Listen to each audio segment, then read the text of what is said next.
2024년 4월에 저는 지역 리더로 뽑혔어요. 그때 압박감이 정말 컸죠.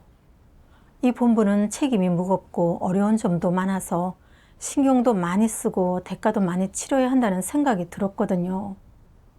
근데 또 본분을 맡게 된 건 하나님의 은혜니까 개인의 육적인 이익만 따져서는 안 된다는 생각이 들어서 기꺼이 받아들였어요. 본분 이행 초반에는 저한테 맡겨진 사역이 적은 편이었어요. 저는 문서 사역과 교회 생활만 담당했기 때문에 평소 여가 시간에 영상을 보거나 찬양을 들을 수 있어서 이렇게 본분을 이행하는 것도 괜찮다는 생각이 들었죠. 근데 얼마 지나지 않아서 동역자 자매 한 명이 실질적인 사역을 하지 않아 교체되는 바람에 그 자매가 담당하던 교회 정리 사역을 제가 맡게 됐어요. 사역을 넘겨받고 나서야 정리 사역에 문제가 많다는 걸 알게 됐죠. 제명 자료를 정리할 인원도 부족하고 심사해야 할 제명 관련 자료도 많이 밀려 있더라고요. 업무량이 확 늘어나니까 전 매일 숨 돌릴 시간도 없는 것처럼 느껴졌어요. 하루는 제가 맡은 일을 처리하고 있는데 동역자 추연자매가 지금 복음 사역에 어려움이 생겨 성과가 심하게 떨어졌다면서 다 같이 상의해서 해결해야 된다고 하더라고요. 자매들 대화를 들어보니까 예전에 제가 교회 리더를 할 때 비슷한 문제를 발견했던 게 생각났어요. 형제 자매들이 복음을 전하다 어려움을 겪을 때 리더 일꾼이 하나님의 뜻을 교제해 주지도 않고 복음 전도와 관련된 진리도 교제해 주지 않으면서 무조건 진도를 재촉하기만 했던 게 복음 사역 성과 부진의 가장 큰 원인이었거든요. 저는 이 문제에 대해 얘기하고 싶었어요. 근데 그때 제가 맡고 있던 정리 사역에도 문제가 많아서 매일 다른 생각을 할 겨를이 없었거든요. 근데 제가 복음 사역에까지 관여하면 더 많이 신경 써야 되잖아요. 저한테 그럴 여력은 없었어요. 그래서 그냥 제 일이나 똑바로 하자는 생각에 저는 아무 말도 하지 않고 제 일만 돌봤어요. 추연자매와 류혜자매는 한참을 상의해도 해결책을 찾지 못해서 저한테 좋은 제안이 있는지 묻더라고요.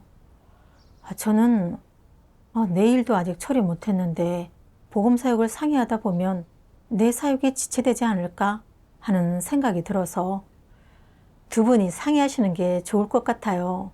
제가 지금 급한 일이 있어서요. 이렇게 둘러댔어요. 이런 제 태도를 본 류혜자매가 저한테 진지하게 얘기하더라고요. 누구든 혼자서 발견할 수 있는 문제에는 한계가 있어요. 사역의 어려움은 다 같이 상의해서 해결해야죠. 자매님의 그런 태도는 무책임한 거예요. 자매의 질책에 저는 마음이 찔렸고 제 행동이 정말 이기적이었다는 생각이 들었어요. 그제야 전 하던 일을 멈추고 토론에 참여했고 예전에 발견했던 문제에 관해서도 얘기했어요. 그래서 저희는 금방 해결책을 찾을 수 있었죠.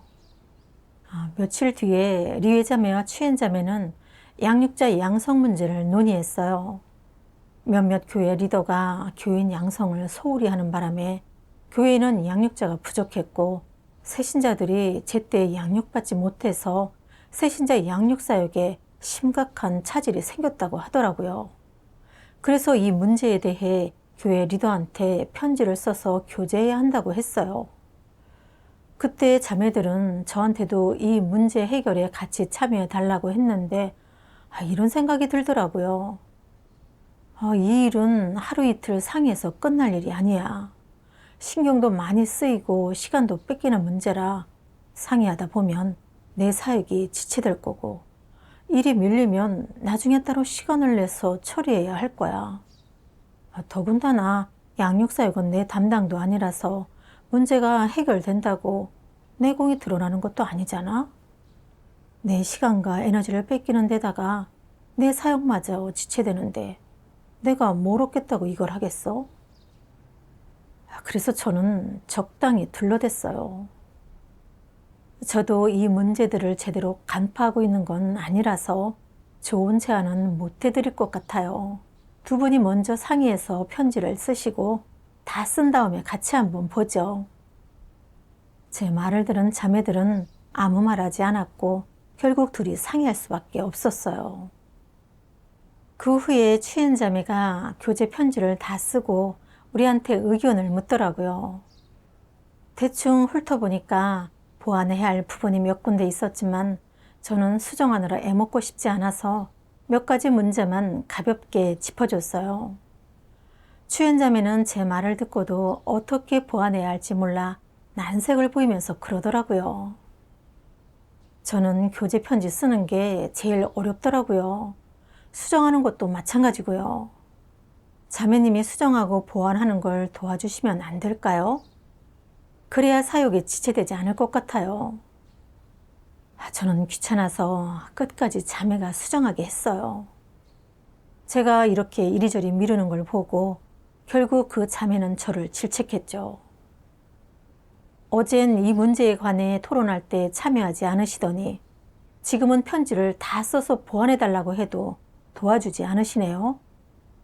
교회 사역은 온전한 하나니까 모두한테 책임이 있어요. 자매님은 본인 사역만 챙기시니 너무 이기적이고 비열해요.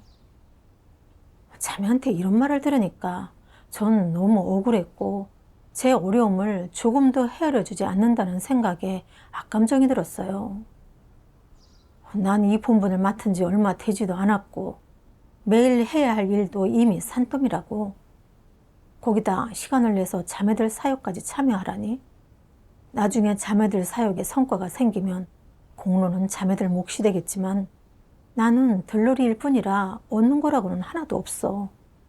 내 일이 밀리면 또 따로 시간과 에너지를 들여서 처리해야 하는데 나만 손해잖아?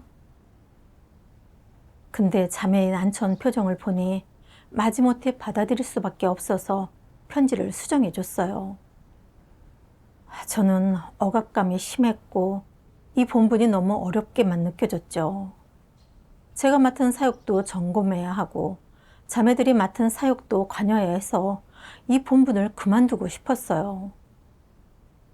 그 기간 동안 저는 아무 생각 없이 본분을 이행하다 보니까 성령의 인도를 느낄 수 없었어요. 매일 그저 정해진 대로만 본분을 이행했죠. 고통 속에서 저는 하나님께 기도드리면서 구했어요. 하나님, 지금 본분과 관련한 문제에 부딪혀 압박감이 큰데 그 와중에 전체 사역에도 관여해야 해서 반발심이 듭니다. 제 내적 상태가 옳지 않다는 건 저도 알지만 마음속으로 순종이 되질 않습니다. 하나님, 제가 진리를 구해 하나님의 뜻을 깨달을 수 있도록 인도해 주세요. 묵상 시간에 저는 하나님의 말씀 한 단락을 봤는데 마음속 응어리가 단번에 풀렸어요. 만약 내가 하나님의 주제를 믿는다면 너는 매일 일어나는 일들이 좋은 일이든 나쁜 일이든 우연히 발생한 것은 없다는 것을, 누군가 일부러 너를 괴롭히거나 겨냥한 것이 아니라 하나님이 이 모든 것을 안배하고 배치한 것임을 믿어야 한다. 하나님의 말씀을 통해 매일 부딪히는 사람과 일, 사물은 모두 하나님께서 주재하고 안배하시는 거고 하나님 앞에서 마음을 평온히 하고 공과를 배우면서 자신의 폐기 성품을 인식해야 한다는 걸 알게 됐어요. 근데 저는 지금 자매들이 전체 사역에 관여하라고 하니까 그들이 제 어려움을 알아주지 않는다는 생각이 들었고 사람과 일에 대해 집요하게 따지는 내적 상태에 살면서 전혀 순종하지 않았어요.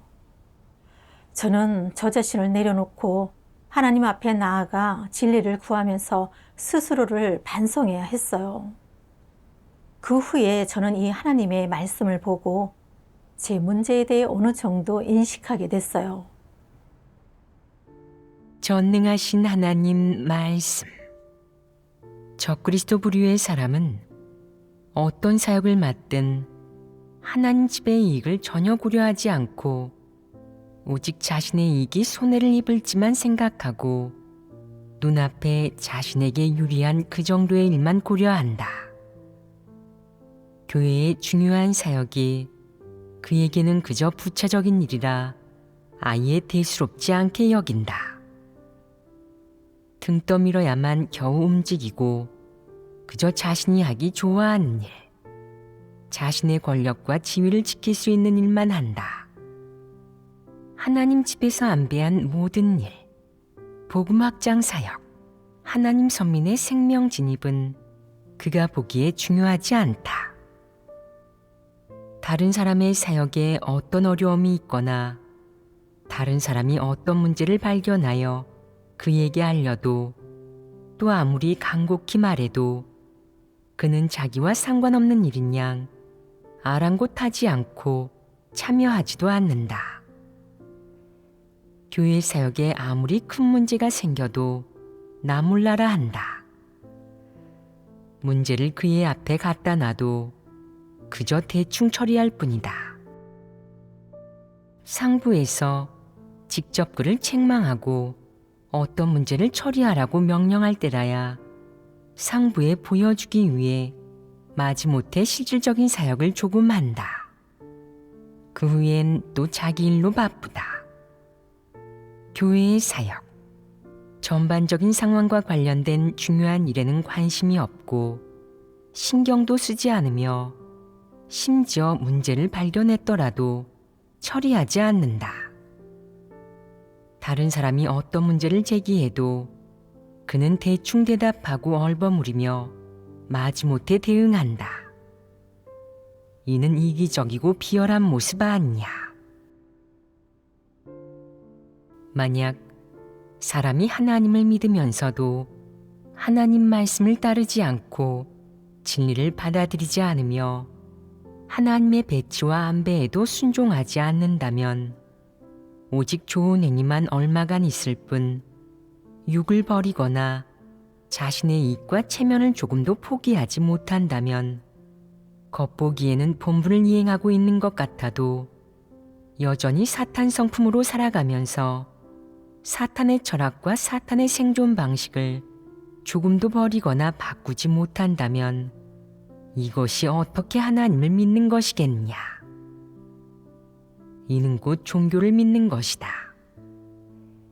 이런 사람은 표면적으로도 버리고 헌신하기는 하지만 그가 걷는 길이나 그가 하는 모든 일의 근원과 출발점을 보면 하나님의 말씀과 진리에 근거한 것이 아니며 여전히 자신의 관념과 상상, 주관적인 판단, 야심과 욕망에 따라 일을 처리한다. 또 사탄의 철학과 성품이 여전히 그의 생존과 일처리의 근거이다.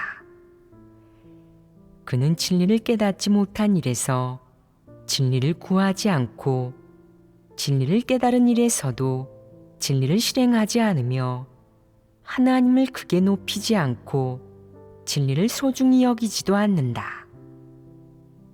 비록 입으로는 그리고 명목상으로는 하나님을 믿고 인정하며 겉보기에도 본분을 이행하고 하나님을 따르는 것 같지만 말하고 일할 때 여전히 사탄 성품에 따라 살아간다. 또한 이방인처럼 어떤 변화가 없고 말과 행동에서 전부 패괴 성품이 드러나며 그가 하나님 말씀을 실행하고 체험하는 것을 볼 수 없고 매사에 진리를 구하고 진리에 순종하는 모습은 더더욱 볼 수 없다. 그는 일할 때 먼저 자신의 이익을 고려하고 자신의 욕망과 속셈을 충족시킨다.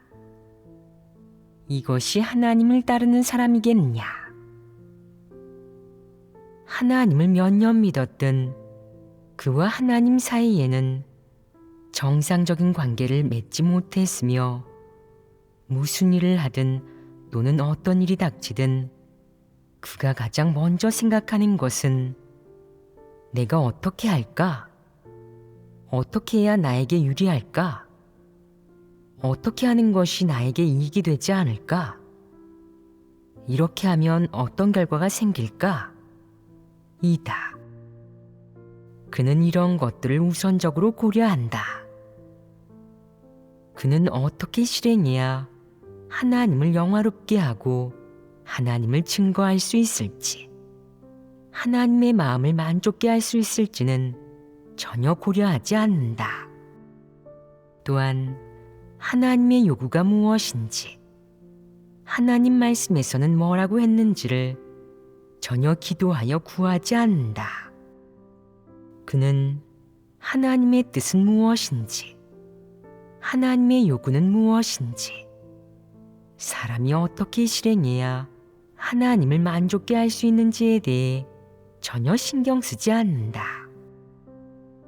비록 때로는 그도 하나님 앞에서 기도하고 하나님과 교제하기는 하지만 이는 모두 혼잣말일 뿐 결코 진심으로 진리를 구하는 것은 아니다. 그는 하나님께 기도하고 하나님 말씀을 읽어도 현실 생활 속에서 닥친 일과 결부시키지는 않는다. 그렇다면 하나님이 마련해준 환경 속에서 그는 어떻게 하나님의 주제와 안배, 지배를 대하느냐?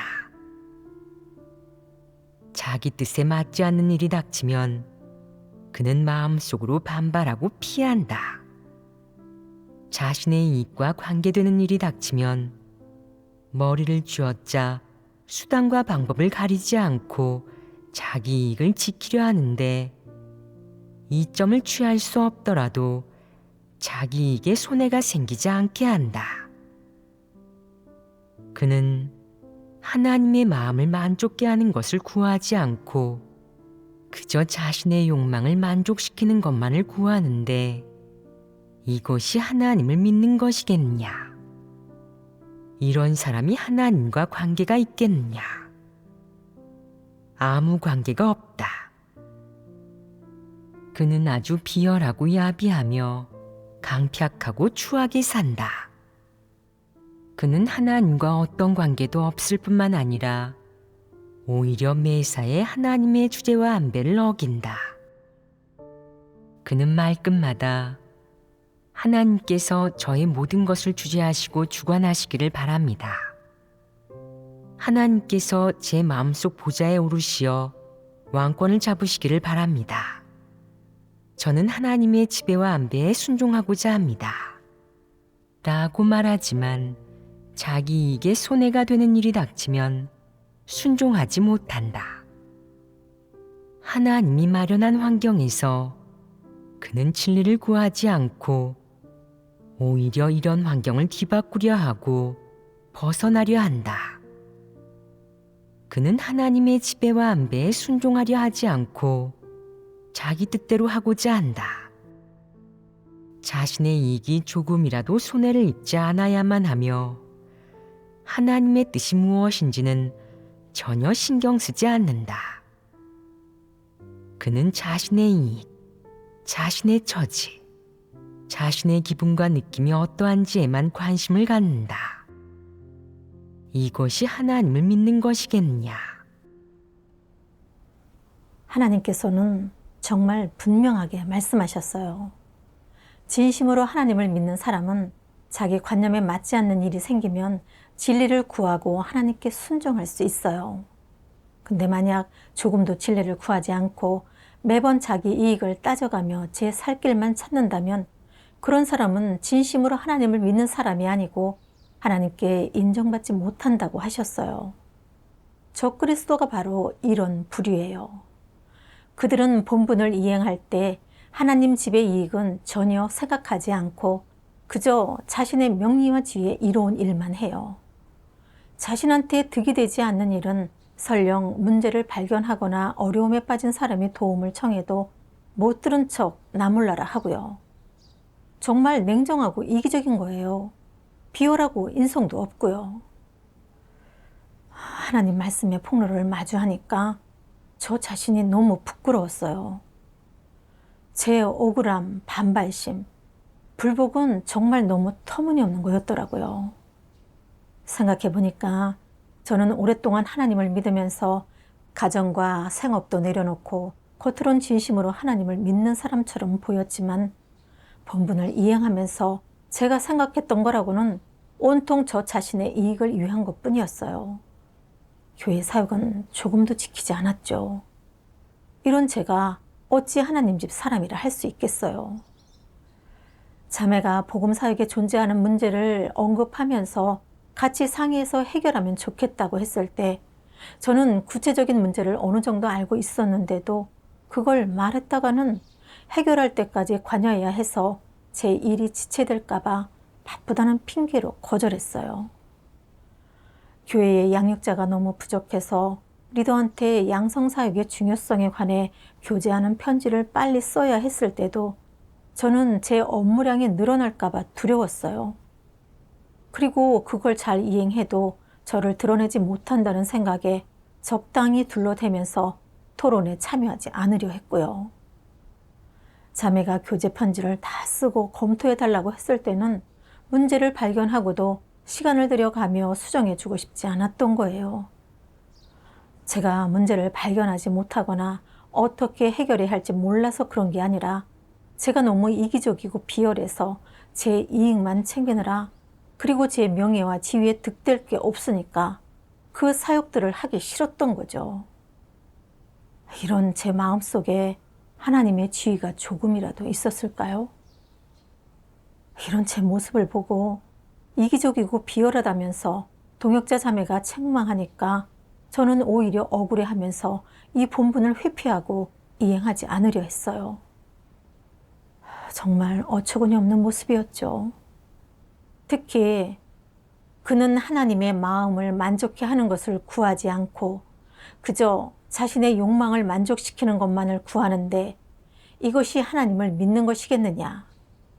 이런 사람이 하나님과 관계가 있겠느냐? 아무 관계가 없다. 라는 하나님의 말씀을 봤을 때 마음이 조금 찔렸어요. 저는 오랫동안 하나님을 믿으면서 그토록 많은 하나님의 말씀을 먹고 마셨고 그토록 많은 하나님의 은혜와 축복을 누렸으면서도 복음 사역이나 양육 사역과 같은 핵심 사역에 문제가 생긴 걸 보고도 나몰라라 했어요. 이게 무슨 하나님을 믿는 사람이겠어요. 힘쓰는 것조차 충성심이 전혀 없었어요. 이걸 깨닫고 나서야 제 폐계 성품이 너무나도 심각하다는 걸 알게 됐고 두려운 마음에 하나님께 기도드렸어요. 하나님, 제 내적 상태가 너무 위험하다는 것을 알았습니다. 저는 너무 이기적이고 패역합니다. 제 폐계 성품을 진실하게 인식할 수 있게 저를 깨우쳐 주시고 인도해 주세요. 하루는 하나님의 말씀을 보고 제 자신의 본성 본질에 대해 조금 인식하게 됐어요. 전능하신 하나님 말씀.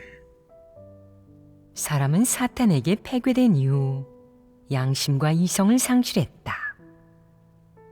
사람의 마음은 사탄에게 완전히 미혹되었고 사탄에게서 비롯된 수많은 사상관점을 받아들였으며 사악한 흐름의 주장과 논조도 어느 정도 받아들였다. 이 지경에 이르면 사람의 양심과 이성은 완전히 패괴되고 침식된다. 이렇게 되면 사람은 양심과 이성을 완전히 상실했다고도 할 수 있고 이로써 그 사람은 몹시 형편없고 악한 인품을 드러내게 된다. 즉, 그는 긍정적인 사물을 받아들이기 전에 이미 마음속으로 사탄에게서 비롯된 그릇되고 터무니없는 것들을 수없이 많이 받아들였고 그런 것들이 그의 인성을 심각하게 패괴시켜서 인성이 형편없어진 것이다.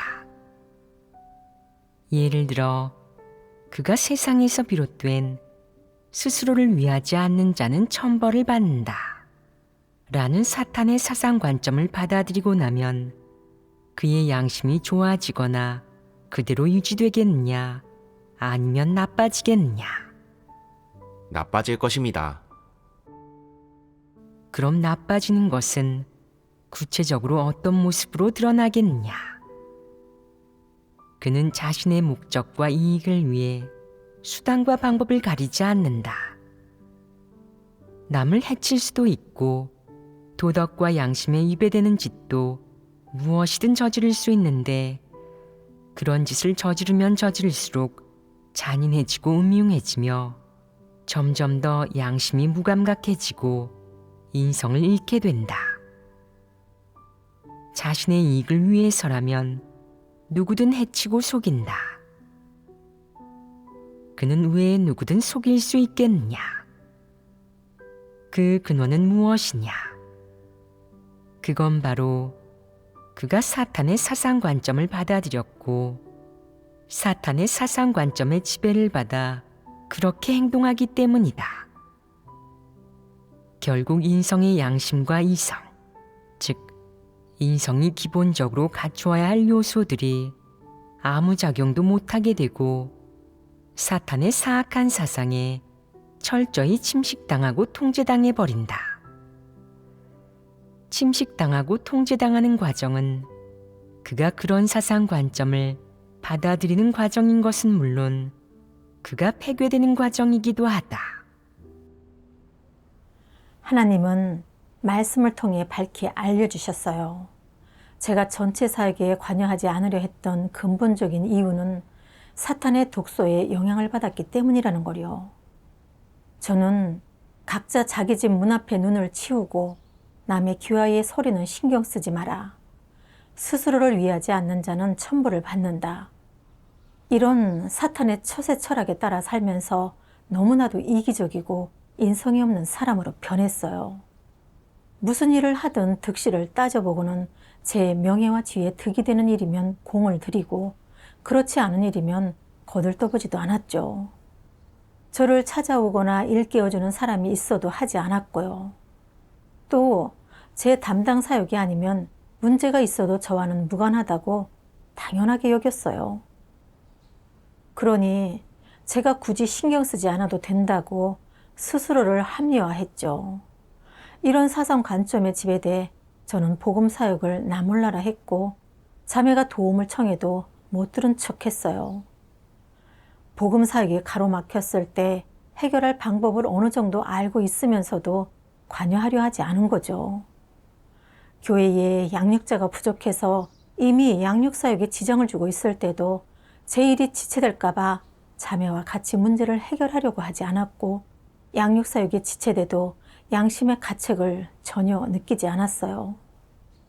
자매가 저한테 이기적이라고 하니까 저는 불복하고 따지면서 반발심을 품었고 제가 이기적이고 비열해서 하나님 집의 이익을 지키지 않은 것에 대해서는 조금도 부끄러워하지 않았어요. 사탄의 독소에 따라 살면서 하나님 집의 이익을 전혀 지키지 않았으니 제 양심과 이성이 다 마비됐던 거예요. 신경 좀 덜 쓰고 고생 좀 덜 하려고 저는 하나님의 뜻과 교회의 이익을 완전히 등한시했어요. 제가 본분을 이렇게 대한 건 사실 본분을 거절하는 거였고 하나님을 배반하는 거였죠. 이걸 깨닫고 나서야 저는 제 이기적이고 비열한 폐괴 성품을 증오하게 됐어요. 한 번은 묵상 시간에 하나님의 이 말씀을 보고 실행의 길을 찾을 수 있었어요. 전능하신 하나님 말씀. 본분을 이행하는 사람이 진리를 깨달은 정도가 깊든 얕든 상관없이 진리 실제에 진입하기 위한 가장 간단한 실행 방법은 바로 어디서나 하나님 집의 이익을 생각하고 자신의 사욕과 속셈, 동기, 체면, 지위를 내려놓는 것이다. 하나님 집의 이익을 첫 자리에 놓는 것은 기본적으로 해야 할 일이다. 본분을 이행하는 사람이 이것조차 하지 못한다면 어떻게 본분을 이행한다고 할 수 있겠느냐? 그것은 본분을 이행하는 것이 아니다. 너는 마땅히 먼저 하나님 집의 이익을 생각하고 하나님의 마음을 헤아리고 교회의 사역을 생각해야 하며 그것들을 첫자리에 놓아야 한다. 그 다음 내 지위가 안정적인지 다른 사람들이 너를 어떻게 볼지를 생각해야 한다. 두 단계로 나누어 절충하면 좀 쉬운 것 같지 않으냐? 그렇게 한동안 실행하면 너는 하나님을 만족케 하는 것이 어려운 일은 아니라고 느끼게 될 것이다. 이 밖에 너는 자신의 책임과 의무를 다하고 본분을 이행하고 사욕과 속셈, 동기를 내려놓으며 하나님의 마음을 헤아리고 하나님 집의 이익, 교회의 사역, 그리고 자신이 이행해야 할 본분을 첫자리에 놓아야 한다. 그렇게 한동안 체험하다 보면 그렇게 처신하는 것이 좋다고 생각하게 될 것이다. 사람은 무능하고 추하고 비열하게 살아서는 안 되며 떳떳하고 광명정대하게 살아야 한다고. 이는 사람이 마땅히 살아내야 할 모습이라고 말이다. 내 개인의 이익을 채우려던 욕망은 점차 작아질 것이다. 하나님의 말씀을 보고 저는 깨달았어요. 본분과 개인의 이익이 충돌할 때는 언제나 하나님 집의 이익을 우선시해야 해요. 이게 바로 충성을 다해 본분을 이행하는 사람이 갖춰야 할 태도인 거예요. 비록 우리가 분담하고 있는 사역은 저마다 달랐지만 자매가 맡은 사역에 문제가 생기면 저는 교회 전체 사역을 우선시해야 했어요. 복음 전도, 새신자 양육, 교회 리더 및 집사 선출 이런 것들은 다 교회에서 중요한 사역이고 문제가 생겼을 때 제때 해결하지 않으면 사역이 지체될 수 있어요. 저한테 맡겨진 일이 많긴 했지만 어떤 일이 더 중요하고 시급한지 분별해야 했죠. 제 사역은 평소에 조금만 서둘러 하면 크게 지체되지는 않을 거예요. 비록 전체 사역을 논의하고 결정하느라 더 많은 시간과 에너지가 소요될 때도 있었지만 실제적으로 구하고 토론하면서 저도 모르게 원칙을 어느 정도 파악하게 됐어요. 이건 제 부족함을 보완하는 일이기도 하니까 사실 고생이 아니라 저한테 너무 유익한 일인 거예요. 제가 예전에 힘들다고 느꼈던 건 제 사상 관점에 문제가 있었기 때문이었어요. 사상 관점이 바뀌니까 마음도 더 이상 힘들지 않더라고요. 하루는 또 하나님의 이 말씀을 보고 본분을 이행할 때 어떻게 실행해야 하는지에 대해 명확히 알게 됐어요. 전능하신 하나님 말씀. 하나님 집에서 본분을 이행하는 것과 이방인 사이에서 일을 하는 것은 전혀 다른데 어떤 점이 다르냐? 형제자매는 함께 하나님의 말씀을 읽으며 영적으로 서로 통한다. 화목하게 함께 지내며 속이야기를 하면서 지낼 수 있고 단순하고 솔직하게 진리를 교제하며 하나님 말씀을 누리고 서로 도울 수 있다. 누가 어려움이 있더라도 모두 함께 진리를 구해 해결하기에 마음에서부터 합의를 이루어 모두가 진리 앞에 순종하고 하나님 앞에 순종할 수 있다. 이방인은 다르다. 이방인은 모두 각자의 꿍꿍이를 가지고 있어 어느 누구도 솔직하게 털어놓지 않고 또한 서로를 경계한다. 심지어 암투를 벌이고 서로 싸우다 결국 서로 불쾌하게 헤어져 각자 갈 길을 가버린다. 하나님의 말씀을 통해서 저는 하나님 집에서 본분을 이행하면서 좋은 성과를 거두려면 모두가 한 마음 한 뜻으로 협력하는 게 필수라는 사실을 깨달았어요. 저는 제 사적인 욕심을 내려놓고 교회 사역을 중시해야 했어요. 누가 맡은 사역이든 문제가 생기면 다 같이 모여서 해결책을 모색해야 하는 거예요.